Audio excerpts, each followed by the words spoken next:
अहिले त राष्ट्रपति भनेको संस्था त यति यो भन्दा त राजाहरू भन्दाखेरि त एउटा थियो नि सान। अहिले त सान पनि छैन, मान पनि छैन, इज्जत नि छैन। कस्तो भयो त हामीले बनाएको संस्था? राष्ट्रपति त संस्था हो नि। यति एनफ भन्ने कति हो, कति भयो नि केपीको त। जे मन लाग्यो त्यही गरेछ, बाटाबाट मन्त्री बनाएको छ। जो दलाल छन् तिनैलाई ल्याएको छ। संविधान मूल्य, मान्यता, आदर्श, निष्ठा केही पनि छैन। यसका नेताहरूप्रति यति घृणा फैलाइदिने जनताको नजरमा कि यी नेता सब बेकारका छन्, यी सब भ्रष्ट छन्, यी कुनै काम लाग्दैनन् है। एमसीसी बारे हामीले समझदारी गराएर संसदबाट नै त्यसमा केही गर्नुपर्छ भने गर्ने कुरामा पनि समझदारी बनाएर हामी अगाडि बढाउँछौँ भनेर केपीले पनि, मैले पनि, माधवजीहरूले पनि सबैले सही गरेको। केपीले अहिले एउटा नि मानेन, हामीले त्यही मान्न पर्छ भनेर लडिरहेका छौँ। सेटिङको कुरा पहिला निकै चल्यो, सेटिङ भए पनि अहिले तपाईँहरूले सोध्नुभयो फेरि अहिले चाहिँ प्रचण्डसँग सेटिङ हो कि हो अथवा 5 दलसँग सेटिङ हो कि? हुँदा हुँदा राष्ट्रपति कार्यालय सबैले अभिभावक भनेर, संविधानको संरक्षक भनेर, अझ म त झन् महिलालाई अगाडि सार्ने भनेर महिला अघि सार्ने भएको त हेर्नुहोस् त। अहिले त राष्ट्रपति त कस्तो भयो? यो गठबन्धन कुनै अवसरवादी गठबन्धन होइन, यो लोकतन्त्रवादी र वामपन्थीहरूको गठबन्धन हो। उहाँले जो भिलेनको भूमिका खेल्नुभयो नि राष्ट्रमा, अब त जनताले नि यो भिलेन रहेछ भन्ने थाहा पाउनु भएको छ, जनतालाई पनि थाहा भइसकेको छ। वामपन्थी र लोकतन्त्रवादी मिलेर जानुपर्ने परिस्थिति केपी ओलीको निरङ्कुशताको कारणले झन् सिर्जना भयो। हामीले आत्मसमीक्षा गर्ने मौका पायौँ। त्यस अर्थमा केपी ओलीलाई धन्यवादै छ। छोड्नुभन्दा लोकतन्त्र भाँडमा जाओस्, संविधान ध्वस्त भए नै होस्, दलालहरूलाई ल्याएर मन्त्रीमण्डलमा राखेर भए पनि चलाउँछु भन्ने उस्तै हो। यो मन्त्री मनपरीसँग नियुक्ति गरेका रहन्न होला जस्तो लाग्छ मलाई त। के भनेको थिएँ त्यो त बाहिर आइहालेछ। ल प्रचण्डले भन्यो भनेपछि त्यसपछि यो पनि सेटिङ भयो। तपाईँहरूले पनि छोड्न पर्दैन, गाडी चढ्नु, झन्डा मात्रै लुकाउनुहोस्, क्वार्टर नछोड्नुहोस्। अब अहिले त लाजै मर्नु, तपाईँहरूले उठाइदिनु भयो, अलिक व्यापक रूपमा उठाइदिएको हुनाले मन्त्री भएका हिजोका ती लाज भएर छोड्न थालेका छन्। केपी त तिनलाई पनि नछोडाउनु भएको छ। उनको 5वटा पूर्व प्रधानमन्त्री जस्तो परे पनि त्यसको सामना गर्छौँ भन्छन्, 5वटा पार्टी जस्तो परे पनि हामी सामना गर्छौँ भन्छन्। बालवाला प्रधानमन्त्री कुर्सीको लागि जस्तोसुकै घुँडा टेक्न परे पनि हामी टेक्छौँ भन्छन् भनेपछि उस्तै हो त यो। चाहे पञ्चायत विरोधी आन्दोलनको बेलामा होस् या 62-63 होस् या जनयुद्ध जनआन्दोलन जुनसुकै बेलामा पनि, अरू विभिन्न मधेस आन्दोलन या जनजातीय आन्दोलनका बेलामा पनि तपाईँहरूको भूमिका धेरै नै महत्त्वपूर्ण रहँदै आएको छ। अहिले पनि समग्रमा भन्नुपर्दा मिडियाको संविधानमाथि, लोकतन्त्रमाथि, राष्ट्रिय मुद्दाहरूमाथि जसरी हमला भएको छ, समग्र मिडिया त्यसमा चिन्ता व्यक्त गरेको मात्रै होइन, त्यसका विरुद्ध आवाज मुखरित गर्ने काम पनि तपाईँहरूले गरिराख्नु भएकै छ। त्यसको लागि पनि म 5 दलको तर्फबाट तपाईँहरू सबैलाई धन्यवाद नै भन्न चाहन्छु। किनकि यसै पनि चौथो अङ्ग भन्दै पनि त्यो खबरदारी गर्ने अङ्ग नै हो। खबरदारीको रूपमा भूमिका नेपालको इतिहासमा आज पछिल्लो चरणमा चाहिँ निकै सकारात्मक, उत्साहवर्धक नै छ। मैले दोस्रो यो बुँदा राख्न चाहेँ। तेस्रो, तर यहाँ उठेका मध्ये कयौँ कुराहरूमा डिबेट त गर्न सकिन्छ, तर म अहिले डिबेट गर्नेतिर भन्दा तपाईँहरूले उठाएका चिन्तन गर्न लायक कुराहरू छन्, मनन गर्न लायक कुरा छन्। नेतृत्वले आफूलाई जनभावना अनुकूल, राष्ट्रिय हित अनुकूल ढाल्नको लागि विचार गर्नै पर्ने कुराहरू छन्। ती कुराहरूलाई आत्मसात गर्नेतिर नै हाम्रो ध्यान हुन्छ, जोड हुन्छ। म यो कुरा पनि सुरुमै प्रष्ट भन्न चाहन्छु। धेरै हन्डर ठक्कर खाइएकै छ, तपाईँहरूले पनि नजिकबाट हेरिराख्नु भएको छ। नेतृत्व पङ्क्तिमा हुनुको नाताले हामीले चाहिँ कम पीडा, कम अप्ठ्याराहरूको सामना गरेको स्थिति होइन। त्यसकारण तपाईँहरूको कुरालाई खण्डन मण्डन गर्नेतिर भन्दा आत्मसात गर्ने र अगाडि जाने कुराको आजको आवश्यकता हो, राष्ट्रको र इतिहासको आवश्यकता हो। भन्ने हामी महसुस गर्दछौँ। त्यही महसुस गरेरै तपाईहरुलाई यो बैठकमा यो अन्तर्क्रिया कार्यक्रममा बोलाइएको हो। नसोचिकन त्यो रूपमा सकारात्मक मात्रै अपेक्षा गरेर बोलाइएको होइन। आलोचना होस्, टिप्पणी होस्, अलिअलि घोच्ने काम पनि होस्, ताकि हामीले आफूलाई इतिहासमा र घटनाक्रममा भएका विभिन्न क्षणहरूका कुराहरूको समीक्षा गर्ने अवसर मिलोस्, समीक्षा गर्न एउटा सामूहिक रूपले सहयोग पुगोस् र अगाडि जानको लागि एउटा सकारात्मक वातावरण बनोस् भन्ने उद्देश्य नै हो। त्यसकारण मैले यहाँ अहिले प्रत्येक कुराको टिप्पणी र खण्डन या मनन या हाम्रो धारणा भन्नुतिर भन्दा तपाईहरुले उठाएका सकारात्मक कुरा, रचनात्मक कुरा, राष्ट्रको पक्षका कुरा, जनताको पक्षका कुरा, लोकतन्त्रका कुरा जो उठाउनु भएको छ, संविधानको रक्षाको कुरा, त्यसलाई हामीले आत्मसात गर्ने कुरा हो। त्यसलाई हामीले व्यवहारमा अगाडि बढाउने कुरा हो। तेस्रो, चौथो कुरा म यहाँहरुलाई के भन्न चाहन्छु भने हामीले यो 5 दलको गठबन्धन बनाउँदै गर्दा यो 5 दलीय गठबन्धन पछिसम्म जान्छ भन्ने कुराको आधार के भन्ने बारेमा धेरै छलफल गरेका छौँ। यो बिना छलफल भएको चाहिँ होइन। हामी महिनौसम्म पटक पटक द्विपक्षीय, बहुपक्षीय, सामूहिक धेरै छलफल गरेका छौँ। यसको सैद्धान्तिक आधार के, यो 5 दलीय गठबन्धनले देशलाई ठिक ढङ्गले अगाडि लान सक्छ, यो दिगो हुन सक्छ, यो धेरै परसम्म जान सक्छ भन्ने कुराको सैद्धान्तिक आधार के, राजनैतिक आधार के, भावनात्मक र संवेदनाको आधार के भन्ने बारेमा हामीले छलफल गरेका छौँ। र हामीले प्रिन्सिपलको हिसाबले भन्दा हामीले के भनेका छौँ भने यो संविधान जो दशकौंको नेपाली जनताको सङ्घर्ष र बलिदानबाट प्राप्त भएको सङ्घीय लोकतान्त्रिक गणतन्त्रको संविधान हो। यो संविधानको रक्षा गर्ने र यो संविधानलाई समय अनुकूल परिमार्जन गर्दै लैजाने उद्देश्यमा आधारित भएर यो गठबन्धन बनाइनुपर्छ। किन यो भन्दा धेरै कुरा त्यसभित्र समेटिन्छ। 7 दशकभन्दा बढी लामो समयको सङ्घर्ष र बलिदानपछि प्राप्त भएको संविधान सभाबाट बनेको संविधानलाई रक्षा गर्ने र समय अनुकूल यसलाई विकसित र परिमार्जित गर्दै लैजाने उद्देश्यमा केन्द्रित भएर यो गठबन्धन बन्नुपर्छ भन्ने एउटा प्रिन्सिपल। दोस्रो, हामीले सामान्यतः संविधानमा अङ्गीकार गरिएका र सामान्य परम्परा र हाम्रा मान्यताहरूभित्र पनि अभिव्यक्त भएका हामीले निर्वाचनको बेलामा जनतामा भन्ने गरेका लोकतन्त्रका आधारभूत मान्यताहरूको रक्षा, लोकतन्त्रभन्दा बाहिर निरङ्कुशतातिर, सामन्ती तन्त्रतिर या कुनै किसिमको दलालीतिर यो देश जान नपाओस्, लोकतन्त्रका फन्डामेन्टल नर्म्स एन्ड भ्यालुजहरूको रक्षा हामीले गरौँ। हामीले रक्षा गर्नेछौँ, हामीले रक्षा गर्नै पर्दछ भन्ने दोस्रो प्रिन्सिपल हामीले त्यसलाई बनाएको हो। तेस्रो, हामीले राष्ट्रियताको रक्षा, किनभने नेपालको भूराजनैतिक अवस्थितिको कारणले यसका आफ्नै जटिलता छन्, आफ्नै संवेदनशीलता छन्। मलाई लाग्छ यो तपाईँ हामी सबैले बुझेका छौँ। तर नेपाल सधैँ नै एउटा स्वतन्त्र, सार्वभौम सत्ता सम्पन्न, राष्ट्रिय स्वाभिमान युक्त देशको रूपमा छ। यसलाई सुदृढ गर्दै लैजानु पर्छ। बेला बेलामा यसमाथि विभिन्न खालका चलखेलहरू विभिन्न समय कालखण्डमा इतिहासमा भएका छन्।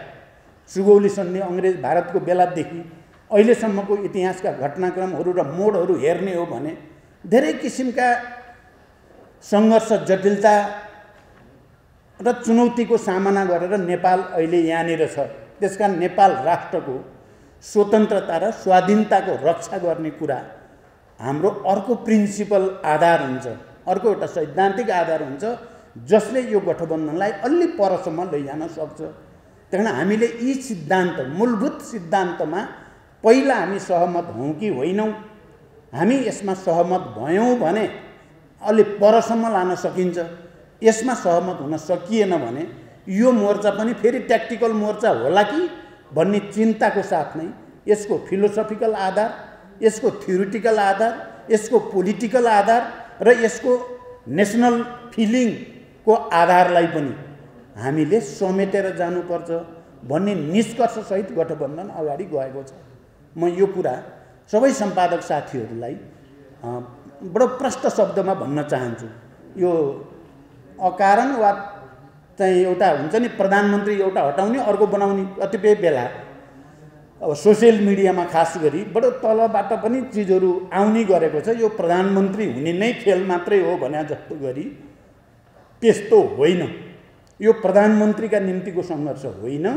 यो संविधान लोकतन्त्र र राष्ट्रको हितको पक्षमा उभिने र नउभिनेको बिचको लडाइँ हो।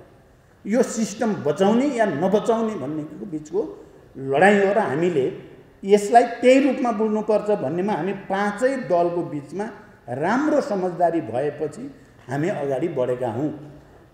यद्यपि पाँच दलको सबैको स्थिति एउटै छैन, तपाईहरुले देखिराख्नु भएको छ। हामी नेपाल कम्युनिस्ट पार्टी नेकपा थियौँ, अब अहिले त्यो नेपाल कम्युनिस्ट पार्टी नेकपा झन्डै डिफ्याक्टो तीनटा पार्टी जस्तो भएको छ। हामी चाहन्थ्यौँ नेपाल कम्युनिस्ट पार्टी नेकपा नै रहोस् र त्यहीँबाट निरङ्कुश प्रवृत्तिका विरुद्ध सङ्घर्ष सुरु गरेर त्यो प्रवृत्तिलाई परास्त गर्ने कोसिस गरिएको थियो। विभिन्न चिजहरू भए, म त्यतापट्टि अहिले लामो व्याख्यातिर जान पनि चाहन्न। तर डिफ्याक्टो त हामी अहिले तीनटा छौँ। त्यो यसरी हेर्दा पाँच पार्टी मध्ये नेपाली कांग्रेस सभापति शेरबहादुर देउबाजी, रामचन्द्रजी सबै नेताहरू यहाँ हुनुहुन्छ। उहाँहरूलाई केही पार्टीगत समस्या छैन अहिले। अब अलिअलि पार्टी भएपछि आन्तरिक हुने कुरा स्वाभाविक कुरा हो।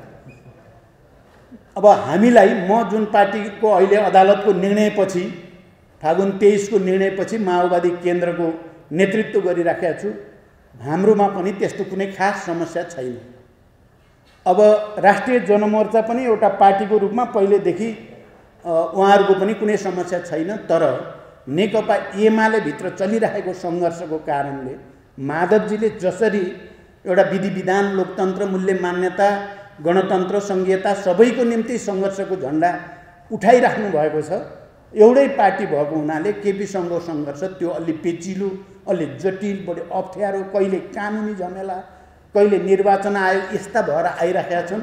हामी पाँचै पार्टीको फेरि के छ भने माधवजीलाई परेका अप्ठ्याराहरूमा हामी सबै सकारात्मक ढङ्गले सोच्नुपर्छ र उहाँले जुन मुद्दा हामी सबै एक ठाउँमा केन्द्रित छौँ त्यो मुद्दाको आधारमा अगाडि बढ्न सहज बनाउने कोसिस हामीले गर्नुपर्छ। त्यही कुरा उपेन्द्र यादवजीले नेतृत्व गरेको जनता समाजवादी पार्टीको हकमा पनि छ। त्यहाँभित्र पनि निकै जटिल र चुनौतीपूर्ण अन्तरसङ्घर्ष चलिरहेकै छ र अहिले पछिल्लोचोटि जसरी सरकारको गठन पुनर्गठन इत्यादि चाहिँ बडो असंवैधानिक, बडो अलोकतान्त्रिक, मूल्य मान्यता विहीन ढङ्गले आयो, त्यस्तो बेलामा उहाँले जुन सङ्घर्षको झण्डा उठाइराख्नु भएको छ त्यसमा उपेन्द्रजी लगायतको टिम जो त्यसको निम्ति सङ्घर्ष गरेको छ उहाँहरूलाई पनि हामी सबैले सामूहिक ढङ्गले नै सहयोग गर्नुपर्छ भन्ने मान्यता पनि बनाएका छौँ।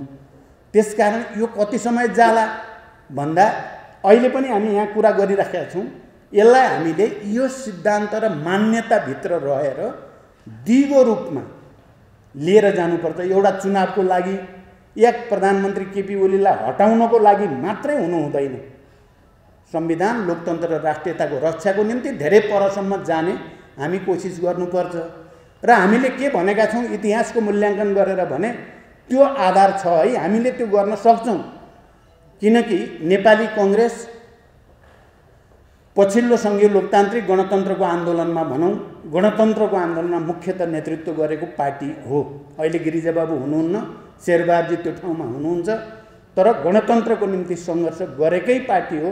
शान्ति सम्झौतामा हस्ताक्षर गरेको पार्टी हो र त्यसकारण त्यो पार्टीले यो संविधानको रक्षा, गणतन्त्रको रक्षा, यो परिवर्तनको रक्षामा भूमिका खेल्ने ऐतिहासिक आधार छ। कमरेड माधव कुमार नेपाल त्यति बेला चाहिँ गणतन्त्रको निम्ति आन्दोलन गर्ने मध्येको एकजना नेता हो। 12 बुँदे समझदारी ड्राफ्ट गर्ने मध्येको एकजना नेता हो। बुटोलबाट सुरु गरेर राजतन्त्र विरोधी आन्दोलनको शङ्खघोष गर्ने नेता पनि हो उहाँ। केपी ओलीजी के गर्नु हुनुहुन्थ्यो त्यति बेला भन्ने तपाईँ हामी सबैलाई थाहा छ, मैले भनिराख्नु परेन। उहाँ के भन्नुहुन्थ्यो त्यो आन्दोलनलाई, माधवजी के भनेर त्यो आन्दोलन अगाडि बढाउन चाहनुहुन्थ्यो र हिजो जनयुद्धमा हुँदै गर्दा, भूमिगत हुँदै गर्दा हाम्रो पटक पटक भएका भेटघाट कुराकानी सबैले 12 बुँदे समझदारी र शान्ति सम्झौता आधार बनाएको हुनाले पनि हाम्रो यो एकताको आधार ऐतिहासिक पनि छ। अहिले भएको संविधान रक्षा मात्रै कुरा होइन, यो परिवर्तन ल्याउन खेलेको ऐतिहासिक भूमिकामा हामी जो जहाँ थियौँ, उपेन्द्रजी हिजो त हामी आन्दोलनमा पनि सँगै नै थियौँ, पछि मधेस आन्दोलनको नेताको रूपमा उहाँले सबै खाले प्रतिक्रियावादी अवसरवादी प्रवृत्तिका विरुद्ध र सबै खाले दबाव हस्तक्षेपको सामना गरेर आउनु भएको छ। त्यसकारण उहाँसँग पनि हाम्रो गठबन्धनको ऐतिहासिक आधार छ।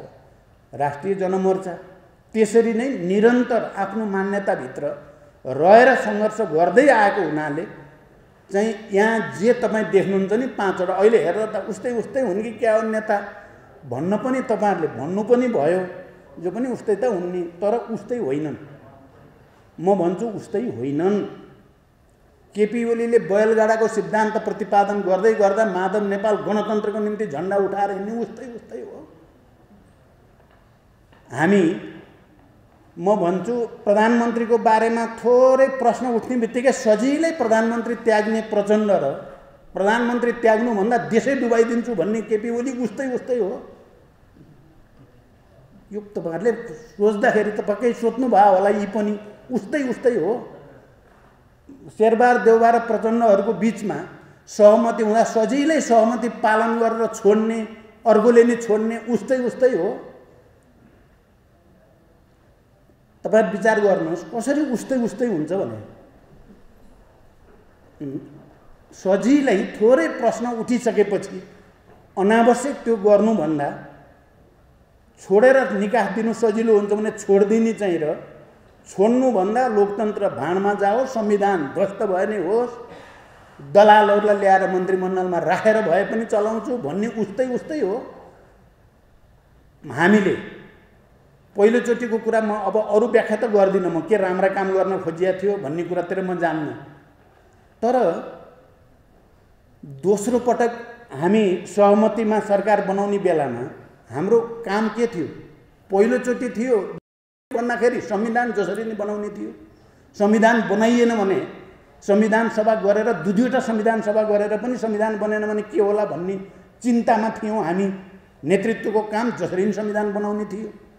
तपाईहरुले देख्नुभएको छ, राम्रोसँग बुझ्नु भएको छ, संविधान नबनोस् भन्नको निम्ति कति ठूलो दबाव, धम्कीहरू, विभिन्न किसिमका अडचन झमेलाहरू आएका थिए। त्यतिबेला म अपोजिसन लिडर थिएँ। सबभन्दा बढी दबाव म माथि थियो। तपाईहरुले थाहा पाउनु भएको छ यो कुरा। त्यसलाई सामना गरेर हामी सबै मिलेर संविधान घोषणा गरियो। अनि त्यो संविधान बनाएर घोषणा गर्ने प्रवृत्ति र यो संविधान सिद्ध्याउने प्रवृत्तिका पात्रहरू उस्तै उस्तै हुन्छन् त। उस्तै उस्तै उ पनि उस्तै त्यो पनि त्यस्तै भन्दिन मिल्छ। दोस्रो चोटि संविधान घोषणा गरेपछि हामीले यो संविधान कार्यान्वयन गर्नको लागि चुनावतिर जानै पर्छ। हामीले लोकतान्त्रिक ढंगले निर्वाचन प्रक्रियालाई सम्पन्न गरेनौं भने संविधान घोषणाले मात्रै सबै कुरा हुँदैन। त्यसकारण निर्वाचन हुनै पर्छ भनेर हामीले त्यतिबेला देखिसकेका थियौं। ओलीको नेतृत्वबाट निर्वाचन नहुने देखिसकेका थियौं। त्यसो भएर चाहिँ अर्को सहमति बनाउन पर्यो। माधवजी पनि हुनुहुन्छ, यद्यपि उहाँ एमालेकै नेता हुनुहुन्थ्यो त्यतिबेला। तर केपी ओलीबाट हुँदैन है, अब चीजहरू उल्टो जान थाल्यो भनेपछि हामीले कहीँ न कहीँ नयाँ ढंगले सोच्नुपर्ने स्थिति आयो। हामीले निर्वाचन गरायौं।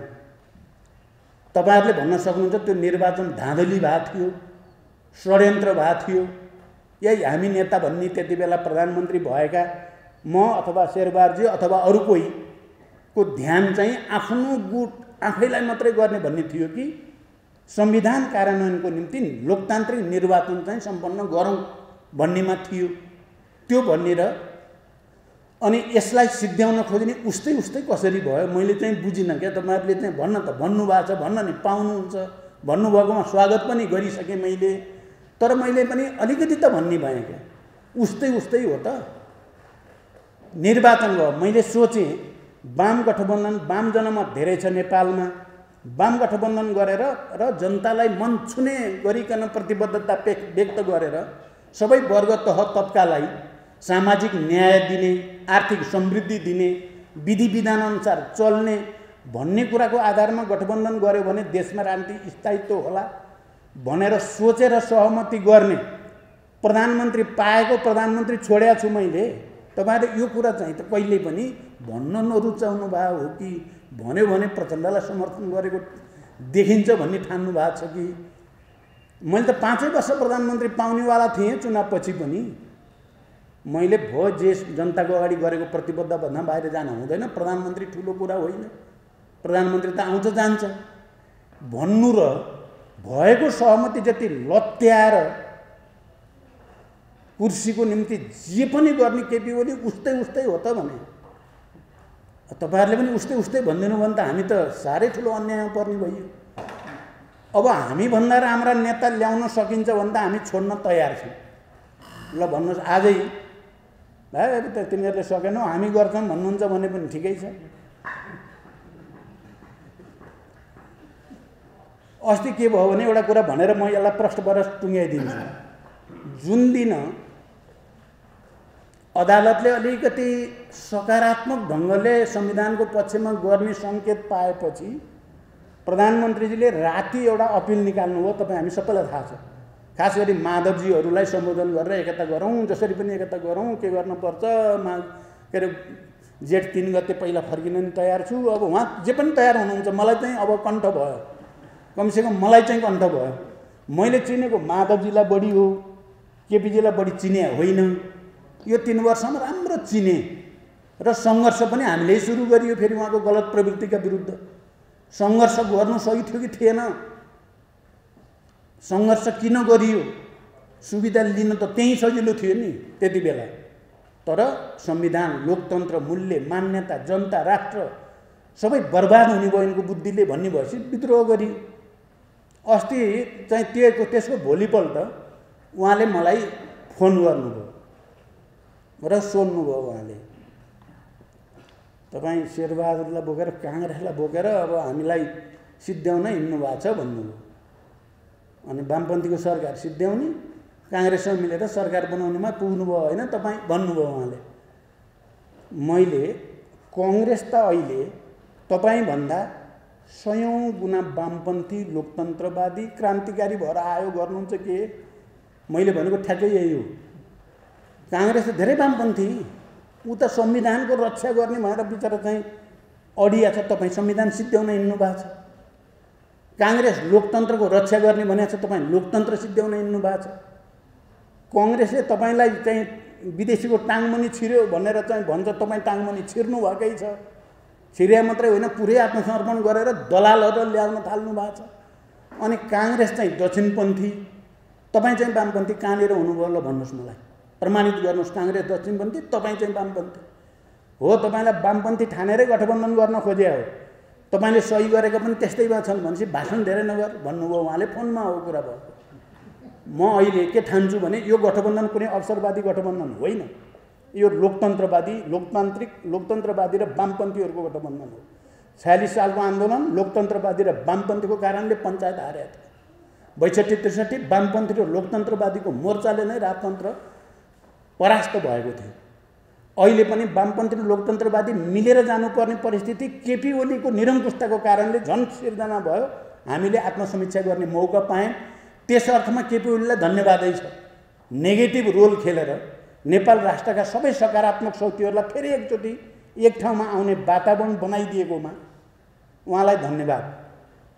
उहाँले जो भिलेनको भूमिका खेल्नुभयो नि राष्ट्रमा, अब त जनताले नि यो भिलेन रहेछ भन्ने थाहा पाउनु भएको छ। जनतालाई नि थाहा भइसकेको छ।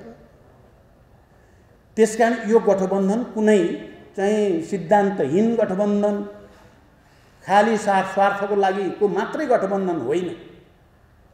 यो 46 सालको ऐतिहासिक जनआन्दोलनदेखि सुरु भएर विकसित हुँदै आएको, बेला बेलामा जिगज्यागहरूभित्र छिर्दै र देशलाई सकारात्मक परिवर्तनको दिशातिर लान अगाडि बढेकै गठबन्धन हो यो।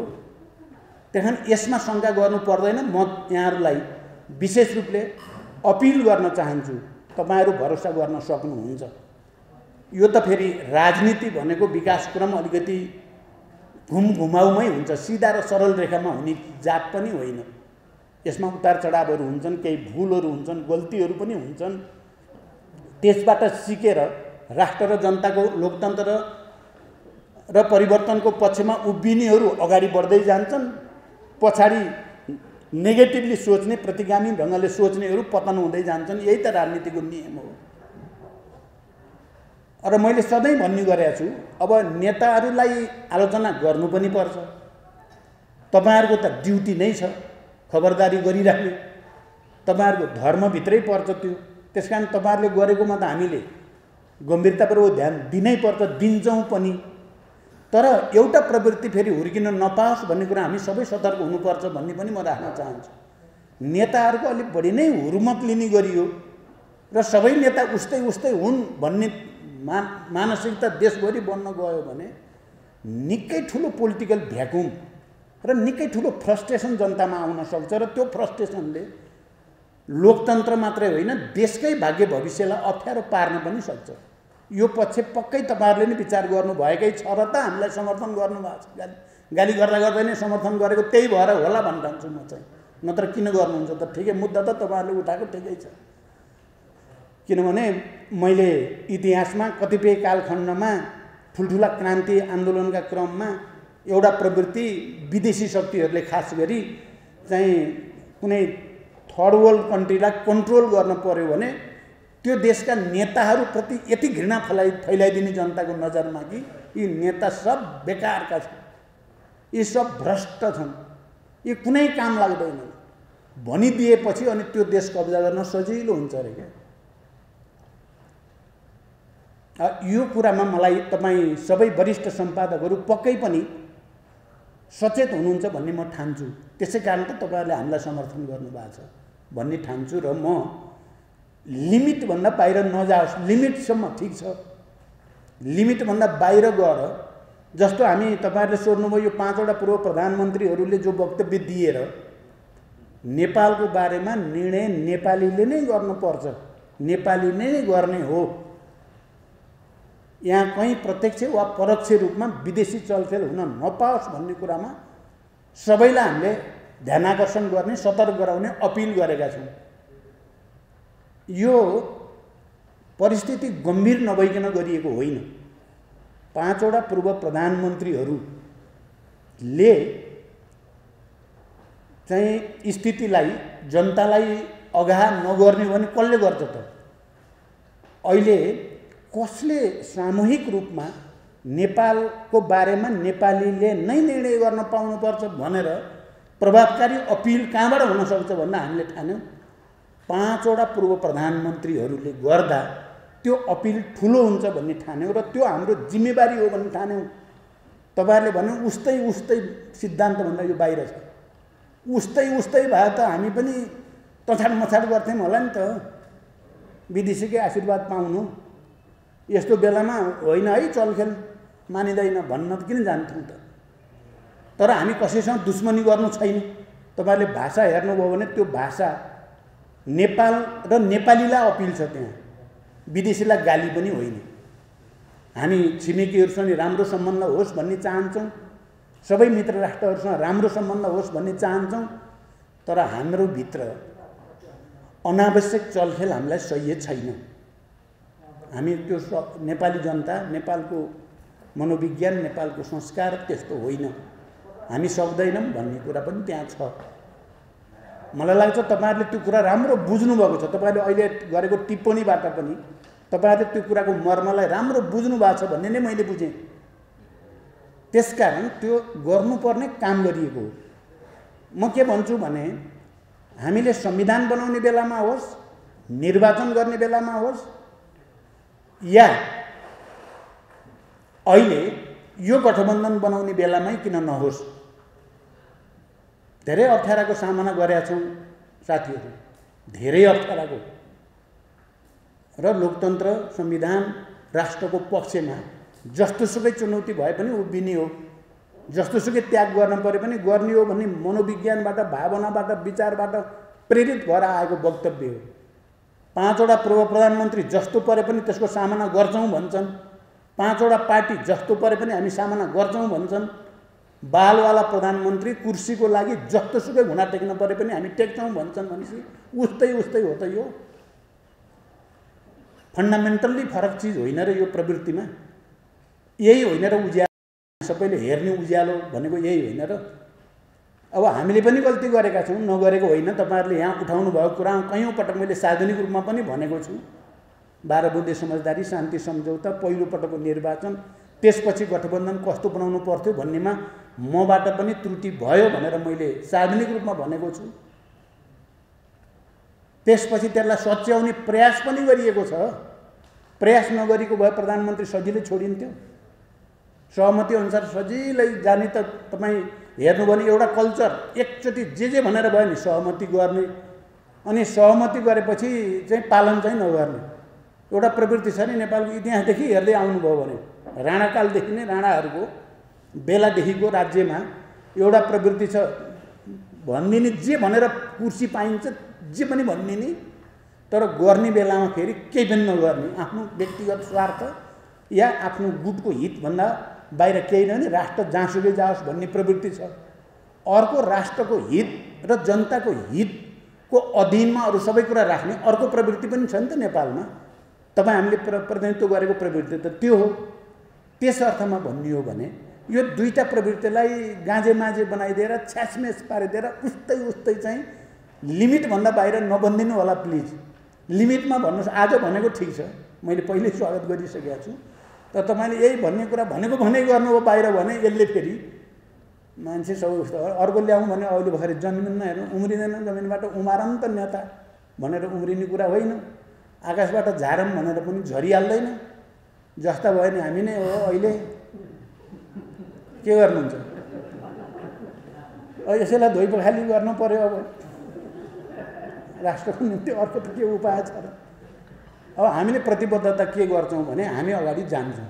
हामी राष्ट्रको हितमा, जनताको हितमा, संविधानको हितमा, लोकतन्त्रको हितमा हामी लड्छौँ। आज हामीले सङ्घर्षको कार्यक्रम पनि घोषणा गर्दैछौँ। हामी किनभने राष्ट्रको निम्ति र लोकतन्त्रको निम्ति जहाँ जान पर्छ जान्छौँ भन्नेमा छौँ हामी। र तपाईँहरू सबै एउटा राम्रो सहमति, समझदारी र विश्वास बनोस् भन्नको निम्ति हो यो अन्तर्क्रिया। हामी त जान्छौँ। अस्तिको पटक संसद विघटन भयो। हामी सबैले यसलाई असंवैधानिक भन्यौँ, अलोकतान्त्रिक भन्यौँ, तर हाम्रो लेभल अफ अन्डरस्ट्यान्डिङ चाहिँ अलि यो हाइटको थिएन। अहिले जुन हाइटमा हामी आइपुगेका छौँ यही त रहेछ विकासक्रम भनेको। अहिले हामी अर्को हाइटमा युनिटी भएको छ, हामी भएका छौँ। त्यति बेला त्यो हाइटमा नभए पनि हामी सबैको मूल मुद्दा त असंवैधानिक भयो, अलोकतान्त्रिक भयो। प्रधानमन्त्रीको कदम अहिले संसद विघटन यसरी गर्न हुँदैन थियो भन्ने त हामी एकै ठाउँमा थियौँ। त्यति बेला जनतालाई अपिल गर्दा पनि त जनता त परिचालन भएकै हुन् नि। अहिले कोभिड-19 भएको हुँदैन थियो भने त हामीले धेरै अपिल गर्नै पर्दैन थियो भन्ने छ हाम्रो बुझाइ। जनता आफै सडकमा चाहिँ लाखौँ आउने त्यो हदभन्दा बढी भयो नि। एनफ इज एनफ भनिन्छ नि। यति एनफ भन्ने कति हो कति भयो नि केपीको त। जे मनला त्यही गरेको छ। बाटाबाट मन्त्री बनाएको छ। जो दलाल छन् तिनैलाई ल्याएको छ। संविधान, मूल्य, मान्यता, आदर्श, निष्ठा केही पनि छैन। आई एम द स्टेट भनेको छ, हिँडेको छ। अझ गल्ती स्वीकार्नुको सट्टा अझै पनि चाहिँ अब भटा विचित्र लाग्छ। हामी सक्दैनौँ हेर्नुहोस् है। तपाईँहरू जस्तै हो हामी त। हामीलाई त लाज हुन्छ। हामी त म त बस्नै सक्दैन त्यो बालुवाटारमा यत्रो स्थिति हेर्दा उनी त अझै के भन्छन्, त्यो हटेका मन्त्रीलाई बोलाएर त्यो के अरे क्वार्टर छोड्न नि पर्दैन, गाडी छोड्न नि पर्दैन, गाडी चढिराख्नुहोस्, क्वार्टरमा बसिराख्नुहोस्, झन्डा यसो छोपेर गाडी चलाएर हिँड्नुहोस्, म मिलाउँछु भन्ने छ शब्द। म यो सब मिलाइहाल्छु। विचित्र हो नि त यो। भन्नुहोस् त यो के देख्न पर्यो तपाईँ हामीले हेर्दै। यस्तो गर्ने मात्रै छौँ त हामी यताका अनुहार। बाटोमा जाँदा मुख छोपेर हिँड्नु होला त्यसो भनेन। भन्नु पर्ने, मुख छोपेर कपडा खोलेर हिँड्ने हुन्छ भन्न पर्थ्यो भने। अब त्यस्तो गर्ने र हामी उस्तै छौँ त। हामी एउटा उद्देश्यको निम्ति लड्ने उस्तै हुन् त होइनौँ हामी अर्कै हौँ है। हेर्नुहोस्, लाजै मर्नु। अझ त्यसो भन्न सक्ने भनेपछि के छ त? शङ्का छ अझै पनि मलाई त। हेर्नुहोस्, हामीले हिजो छलफल पनि अलिकति गऱ्यौँ। अब के अरे सेटिङको कुरा पहिला निकै चल्यो। सेटिङ भए पनि अहिले तपाईँहरूले सोध्नुभयो फेरि अहिले चाहिँ प्रचण्डसँग सेटिङ हो कि हो अथवा 5 दलसँग सेटिङ हो कि भन्ने भाव दिन खोज्नुभयो। केही सेटिङ हाम्रो छैन, हुन पनि सक्दैन। हामी सेटिङ भत्काउनको निम्ति लड्नेहरू के को सेटिङ? हामी त हिजैदेखि यो सेटिङबाट राज्य चल्न थाल्यो भने बर्बाद हुन्छ लोकतन्त्र संविधान सब सिद्धिन्छ भन्ने वाला परियो। अनि के को सेटिङ गर्ने?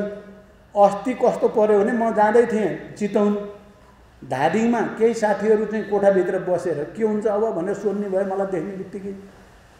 मैले ठिकै होला यसो चाहिँ अदालतको निर्णयको अहिले पछिल्लो ट्रेन हेरेर त यो मन्त्री मनपरीसँग नियुक्ति गरेका रहनन् होला जस्तो लाग्छ मलाई त। के भनेको थिएँ त्यो त बाहिर आइहालेछ। ल प्रचण्डले भन्यो भनेपछि त्यसपछि यो पनि सेटिङ भयो। केही सेटिङ छैन, ढुक्क हुनुहोस्। छ सेटिङ भने भत्काउने उद्देश्य चाहिँ हाम्रो छ, सेटिङ छ। अब अहिले पनि प्रधानमन्त्री केपी ओलीको भनाइले के देखिन्छ भने सेटिङ गर्ने उनको षड्यन्त्र अहिले पनि जारी छ भन्ने देखिन्छ। उनले अहिले पनि तपाईँ हेर्नुभयो भने न्यायाधीशहरूलाई धम्क्याउने, प्रताडित गर्ने विभिन्न किसिमले चाहिँ कोसिस भइरहेछ। तपाईँ अदालतभित्रै चाहिँ महान्यायाधिवक्ताले बोलेको भाषा हेर्नुहोस् न। महान्यायाधिवक्ता त प्रधानमन्त्रीको सल्लाहकार हो नि, कानुनी सल्लाहकार, मुख्य सल्लाहकार। कुन भाषा बोलेका छन्? प्रधानमन्त्री आफैले म मिलाइहाल्छु, यत्रो हुँदा त बर्बाद भयो, अब त म त बस्न नमिल्ने भयो पो भन्नुपर्छ त। त्यो हाउस स्टेट मन्त्री बोलाएर त अब त लाजे मर्नु भयो, मैले छोड्न पर्यो भन्लान् भनेको त तपाईँहरूले पनि छोड्न पर्दैन। गाडी चढ्नु, झन्डा मात्रै लुकाउनुहोस्, क्वार्टर नछोड्नुहोस्। अब अहिले त लाजे मर्नु, तपाईँहरूले उठाइदिनु भयो, अलिक व्यापक रूपमा उठाइदिएको हुनाले मन्त्री भएका हिजोका ती लाज भएर छोड्न थालेका छन्। केपी त तिनलाई पनि नछोडाउनु पो छ। उनको त के रहेछ भन्दाखेरि फेरि पनि प्रधानमन्त्री मै हो हुने, किन राष्ट्रपति मैले जे भन्नु त्यही भइहाल्छ, रबर स्ट्याम्प छँदैछ। राष्ट्रपति रबर स्ट्याम्प, प्रधानमन्त्री म। अझै पनि माधवजीलाई कुनै तरिका अपनाउँछु भन्ने पनि भन्न खोज्नु। माधवजी बिचरा भनेको भनाइ हुनुहुन्छ, तर पनि चाहिँ फेरि पनि कन्फ्युजन गराउन नछोड्ने क्या, कन्फ्युजन गराइदिने। कन्फ्युजन गर्नकै निम्ति भन्छन् उनले त। तर हामी सेटिङ भत्काउनेवाला हौँ है साथीहरू, सेटिङ गरेर चाहिँ शासन गर्नेवाला होइनौँ हामी। अब त्यसकारण अब हामीले श्वेतपत्रका कुरा उठाउनु भयो साथीहरूले। हो, हामीले हिजो संसद विघटन भइसकेपछि हाम्रो तर्फबाट भएका पनि कमी कमजोरीलाई पनि इङ्गित गरेर हामी आउँछौँ भनेकै थियौँ। परिस्थिति नयाँ नयाँ बन्दै गयो। अहिले 5 दलको गठबन्धन भयो। हामीले पटक पटक संयुक्त वक्तव्य मार्फत आफ्ना विचार र भावनाहरूलाई जनताको अगाडि ल्याइराखेका छौँ। हामी अझै व्यवस्थित रूपमा आज तपाईँहरूले दिएका सुझाव आलोचना समेतका आधारमा हामी व्यवस्थित रूपले जाने कोसिस गर्छौँ। हाम्रा कमजोरी नै भएनन् भन्ने हाम्रो बुझाइ छैन। हामीले पनि केही न केही कमजोरी गरौँ, तर मुख्य हामी होइन भन्ने छ कि हाम्रो। मुख्य अहिले केपी ओली नै हो, त्यो प्रवृत्ति नै हो, त्यसलाई परास्त गर्नै पर्छ। हामी मुख्य होइन। मैले भन्छु पालो पालो अध्यक्ष, पालो पालो प्रधानमन्त्री भनेर सहमति गरेको राजनीतिक प्रतिवेदन र विधानमा विधि विधानमा चल्ने छौँ, बहुमतको निर्णय मान्ने छौँ भनेर केपीले पनि, मैले पनि, माधवजीहरूले पनि सबैले सही गरेको। केपीले अहिले यो पनि मानेन। हामीले त्यही मान्न पर्छ भनेर लडिरहेका छौँ। त्यसो भएको हुनाले अब हुँदो रहेछ हेर्नुहोस्, पार्टीहरूमा कम्युनिस्ट आन्दोलनमा त अझ बढी यस्तो हुन्छ। कम्युनिस्ट आन्दोलन पार्टीभित्रैबाट मान्छे डिजेनेरेट भएपछि चेउसेसको जन्मिँदो रहेछ, फासिस्ट जन्मिँदो रहेछ। कुरा भन्नु त गोर्बाचोभहरू जन्मे, के जन्मे, एल्सिनहरू जन्मे आदि इत्यादि। त्यो हुन्छ, त्यसलाई अनौठो मान्न नै हुँदो रहन्छ। हामी आफ्नो कर्तव्य राष्ट्रका प्रति, जनताका प्रति, परिवर्तनका प्रति आफ्नो कर्तव्य पुरा गरिराख्ने कुरा रहेछ। त्यस अर्थमा तपाईँहरूले उठाएका कुराहरूलाई ध्यान दिएर हामी गर्नेछौँ। अब यो अध्यादेशलाई दुरुपयोग गर्ने जो प्रवृत्ति छ त्यसलाई हामी करेक्सन गर्छौँ। अहिले त तपाईँहरूलाई साक्षी राखेर भन्दैछौँ हामी यसलाई करेक्सन गर्छौँ। हामी विधि विधान अनुसार, संविधानको मर्म र भावना अनुसार, ऐन कानुनको व्यवस्था अनुसार नै चिज अहिले जति कमजोर राज्यका संयन्त्र कहिले पनि भएको मैले, अब उहाँहरू त अझ धेरै वर्ष यो प्रक्रियामा हुनुहुन्छ, उहाँहरूले त झन् बढी महसुस गर्नुभएको छ। मैले पनि यति कमजोर अहिले प्रत्येक संवैधानिक चाहिँ निकायहरू चाहिँ के निकाय भन्ने, तिनलाई शब्द बढी भनौँ भने फेरि के हुने हो, यति कमजोर त कहिले पनि देखिएको थिएन। अख्तियार भन्दा एउटा हुन्थ्यो, छैन। निर्वाचन आयोग बिचरा लाज पनि नहुने रहेछ कि त्यो साथीहरूलाई त्यहाँ बसेकालाई कति अरू भन्नु सबै के भएका हुँदा हुँदा राष्ट्रपति कार्यालय सबैले अभिभावक भनेर संविधानको संरक्षक भनेर अझ म त झन् महिलालाई अगाडि सार्ने भनेर महिला अघि सार्ने भएको त हेर्नुहोस् त अहिले त राष्ट्रपति त कस्तो भयो अहिले त राष्ट्रपति भनेको संस्था त यति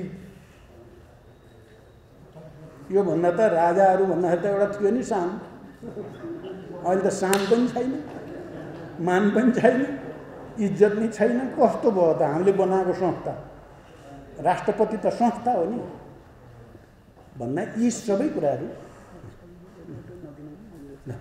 अब यो कुराहरू चाहिँ छ। अब तपाईँहरूले एकजना साथीले एमसीसी बारे सोध्नुभयो है। एमसीसी बारे हामीले समझदारी गराएर संसदबाट नै त्यसमा केही गर्नुपर्छ भने गर्ने कुरामा पनि समझदारी बनाएर हामी अगाडि बढाउँछौँ। हामीले भनेका छौँ राष्ट्रिय हित अनुकूल हुने गरी नै गर्ने हो। समझदारीको साथ जाने कुरामा हाम्रो बिचमा विमति हुँदैन। त्यसकारण यसमा पनि अहिले टेन्सन लिनु परेन। त्यसकारण साथीहरू अब कुराहरू यिनै हुन्। जे भए पनि अहिले सत्य र असत्यको बिचमा, राष्ट्रिय हित र राष्ट्रघातको बिचमा, लोकतन्त्र र निरङ्कुशताको बिचमा, संविधानवाद र अराजकताको बिचमा लडाईँ परेको छ यो देशमा। यो व्यक्तिगत होइन, यो गुटगत होइन, यो ऐतिहासिक सङ्घर्ष हो। यो नेपाली जनताले विगतमा जस्तै जित्नै पर्छ। तपाईँ हामी सबै मिलेर जित्नै पर्छ। जित्नको लागि जुनसुकै तहमा गएर भए पनि हामीले राष्ट्रलाई, संविधानलाई, लोकतन्त्रलाई बचाउनै पर्छ। यही सङ्कल्प तपाईँहरूको अगाडि प्रस्तुत गर्दै तपाईँहरूका भनाइहरूलाई गम्भीरतापूर्वक हामी 5 पार्टीले पनि छलफल फेरि एकचोटि गर्छौँ। के कति गर्न सकिन्छ हामी ठोसमा तपाईँहरूको बिचमा आउँछौँ। र एउटा कुरा के हो भने हामीले त अब अरू साथीहरूले कति पनि गर्नुभयो होला, मैले त प्रधानमन्त्री भएको बेला पनि तपाईँहरूलाई बोलाएको छु पटक पटक। के गर्ने हो भनेर सोध्ने गरेको छु। यसलाई बढाइन्छ। भोलि सरकार भएछ, अब हुन त हुन्छ जस्तो लाग्छ। शेरबहादुरजीको नेतृत्वमा नै सरकार हुन्छ। अहिले हुनै पर्छ, अर्को उपाय नै छैन। भएपछि तपाईँहरूलाई फेरि बोलाइहालिन्छ। यो कुराको पनि प्रतिबद्धता म तपाईँहरूसँग व्यक्त गर्दै मेरो भनाइ पनि टुङ्ग्याउँछु। र तपाईँहरू सबै आउनुभयो, सुन्नुभयो, त्यसको लागि सबैलाई धन्यवाद भन्छु।